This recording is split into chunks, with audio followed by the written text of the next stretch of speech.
प्राजक्त तनपुरेंनी राहुरीचं मैदान सोडलंय। गुहामधील घडलेल्या घटना आणि त्यानंतरचे लागलेले अंदाज यावरनं लोकही म्हणायला लागलेत की आता राहुरीची पोटनिवडणूक बिनविरोध होईल। पण मी त्यापेक्षाही अधिकचे डॉट जोडून सांगते की राहुरीची निवडणूक बिनविरोध होण्याचे संकेत का आहेत। आधीच त्यांचे 240 आमदार आहेत, त्यात आमचे 10 जाण्याची तयारी करतात, म्हणजे 240 आणि 10 असे आमचे 250 होतील असं सांगून प्राजक्त तनपुरेंनी सत्तेत जाण्याचे संकेत दिलेत। मुद्दा 2, ही निवडणूक बिनविरोध होऊ द्यायची की काहीतरी आपल्या हाताला लागन या हिशोबाने लढायचे, असे 2 पर्याय जे आहेत ते प्राजक्त तनपुरेंसमोर आहे। जर निवडणूक बिनविरोध होऊन गेली आणि जर सत्तेमध्ये जाण्याचे काही संकेत असतील तर विधान परिषदेवर प्राजक्त तनपुरेंना चान्स मिळू शकतो।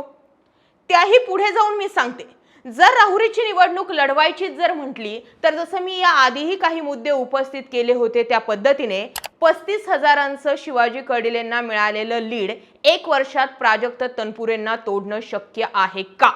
1, हिंदुत्ववादी भूमिकावरती शिवाजी कर्डिले आणि अक्षय कर्डिले काम करतात।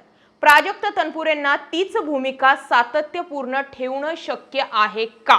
अरे सरकार आपलं 240 का 50 होता, आमचे 10 गेले तर 50 होतील असं चाललंय म्हणतात। अरे सरकार आपलं 240 का 50 होता, आमचे 10 गेले तर 50 होतील असं चाललंय म्हणतात। आणि मुद्दा नंबर 3, राज्यात जर सरकारच आपलं नाहीये आणि जर उद्या भविष्यात यथाकदाचित आपण सत्तेत जाऊ या भरवशावरती जरी निवडणूक लढवायची जरी म्हटलं तरी पक्षाचं आमदारांचं भविष्य काय? या 3 मुद्द्यांची उत्तरं जोपर्यंत प्राजक्त तनपुरेंना मिळत नाही तोपर्यंत निवडणूक लढवायची की बिनविरोध होऊ द्यायची हे ठरणार नाही। आता राहिला विषय बिनविरोध निवडणूक करायची म्हटल्यानंतर अक्षय कर्डिलेंना एक स्थान द्यायचे, अक्षय कर्डिलेंना राजकारणात लॉन्च करायचे, अक्षय कर्डिलेंना आमदार म्हणून पाहायचे। पण अक्षय कर्डिले जर आमदार झाले तर भविष्यात ते कुणाकुणाला जड जाऊ शकतात, या हिशोबाने प्राजक्त तनपुरेंनी निवडणूक लढवायची की नाही लढवायची असं सांगणारे लोक पुढे येणार नाहीत। म्हणजे प्राजक्त तनपुरेंना जर कोणी शब्दच दिला नाही की आम्ही तुम्हाला विधान परिषदेवर घेतो, आम्ही तुम्हाला पुन्हा लॉन्च करतो, आम्ही तुम्हाला सत्तेत घेतो, हे शब्द देण्यासाठी महायुतीतील काही लोकांना पुढे यावं लागणार आहे। मात्र हे जे पुढे येणारे लोक आहेत त्यांना अक्षय कर्डिले आमदार म्हणून भविष्यात चालणार आहेत का, तरच हे लोक पुढाऱ्याची भूमिका घेतील। हे सगळे एकामागून एक डॉट जोडल्यानंतरच राहुरीची पोटनिवडणूक बिनविरोध होईल की लढती होतील हे ठरवणार आहेत। पण सध्या जवळपास एवढ्या 8 दिवसांमध्ये कधीही आचारसंहिता लागू शकते अशी परिस्थिती असताना जर मला तुम्ही राहुरी विधानसभा मतदारसंघाचा आढावा जर विचारला तर माझा अंदाज असा आहे की प्राजक्त तनपुरे ही निवडणूक बिनविरोध होऊन देतील।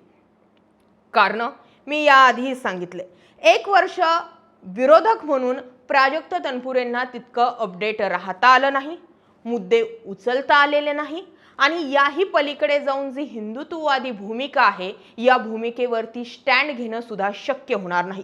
नवनवं हिंदुत्व लोकांना सहजासहजी पचत नाही, लोकांना खोलात जाणारे लोक आवडतात। हिंदुत्व मुद्द्याच्या बाबतीत तरी मी हेच म्हणते। आणि राहिला विषय कामांचा बॅकलॉग आणि कामांचे मुद्दे। आता इथे 2 प्रश्न तयार होणार आहे। सत्ताधारी आमदार म्हणून शिवाजी कर्डिलेंनी किती प्रश्न सोडवले यापेक्षा एक गट हेही विचारणारा असणार आहे की 2.5 वर्ष मंत्री राहिल्यानंतर प्राजक्त तनपुरेंनी किती प्रश्न सोडवले। एक आमदार आणि एक मंत्री याच्यामध्ये फरक आहे। त्यामुळे ज्यावेळी आमदार म्हणून शिवाजी कर्डिलेंनी काय केलं हा प्रश्न उपस्थित होणार, त्याच वेळी 2.5 वर्ष मंत्री म्हणून प्राजक्त तनपुरेंनी काय केलं हाही प्रश्न उपस्थित राहणार आहे। मुद्दा 2, जर पुढे जाऊन प्राजक्त तनपुरेंना विधान परिषद मिळत असेल किंवा तसा शब्द जर महाराष्ट्रातील किंवा आपल्या जिल्ह्यातील काही बडे नेते प्राजक्त तनपुरेंना देत असतील तर मग ही निवडणूक बिनविरोध होऊ देण्यात शहाणपण आहे। मुद्दा 3, जर या निवडणुकीमध्ये यथाकदाचित जर पराभव झाला तर मात्र बॅकलॉग पचवून काढणं किंवा बॅकलॉग भरवून काढणं प्राजक्त तनपुरेंना जड जाऊ शकतं। ह्या सगळ्या हालचाली आणि गुहामधील प्राजक्त तनपुरेंचं भाषण सांगतंय की ही निवडणूक बिनविरोध काढून सत्तेची किंवा हिंदुत्ववादी सरकार आपलं आहे, सत्ता आपली आहे, हे सगळे स्टेटमेंट सांगतायत की प्राजक्त तनपुरेंना पुढे जाऊन रसद चांगली पुरवली जाऊ शकते. आता तुम्हाला काय वाटतं? ही निवडणूक बिनविरोध झाली पाहिजे की ही लढतीच झाली पाहिजे? शिवाजी गडिलेंना किंवा त्यांच्या पश्चात त्यांच्या मुलाला संधी देऊन शिवाजी गडिलेंना खरी श्रद्धांजली देणं यामध्ये खरं शहाणपण असणार आहे की राजकारण राजकारणाच्या जागी असतं, त्यामुळे निवडणूक लढवण्यामध्ये खरं शहाणपण आहे? आता या सगळ्या गोष्टी जर समजून घ्यायच्या असेल तर फक्त मी बोलून उपयोग नाही. राहुरी मतदारसंघातील लोक नेमकं काय म्हणतात हे समजून घेणं गरजेचं आहे. आणि त्यामुळेच उद्यापासनं आम्ही ग्राउंडवर उतरून तुम्हाला ही निवडणूक बिनविरोध हवी आहे की लढतीत हवी आहे हे विचारण्यासाठी आम्ही ग्राउंडवर येतो. आता याबाबत तुमचं काय मत आहे कमेंटमध्ये कळवा.